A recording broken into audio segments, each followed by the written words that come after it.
Bangkok friend இந்திக்காரங்கிட்ட காசு வாங்கினேன். நான் இப்போ ஃபோட்டோ போட்டேன்ல, வீடியோ போட்டேன்ல, அவங்ககிட்ட காசு வாங்கினேன்.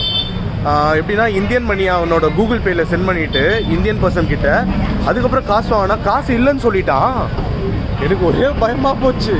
இப்போ கொடுத்துட்டான் அவன், ஜஸ்ட் ஃபார் ஃபன்னு சொல்லிட்டு. எவ்வளோ காசு தெரியுமா? வேண்டாம்.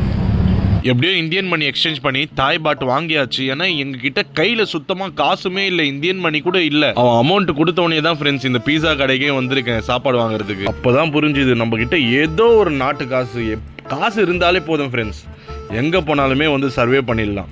இப்போ பேங்காக்ல இந்திரா மார்க்கெட்டில் இருக்க ஒரு டெலிஷியஸ் பீஸான்ற ஒரு ரோட் சைட் ஷாப்பில் தாங்க ஃப்ரெண்ட்ஸ் இருக்கும். இந்த பீஸா எவ்வளோ சீப்புன்னு நினைக்கிறீங்க? ஜஸ்ட் 50 பாட் தான். 50 பாட்னா நம்ம ஊர் காசுக்கு இன்னும் 150 ரூபா வரும்.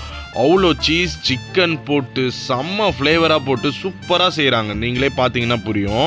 நம்ம ஊரில் பயங்கரமாக ஏமாத்துறானுங்க ஃப்ரெண்ட்ஸ் இந்த பீட்சா, இந்த பர்கர் எல்லாம் கொடுத்து.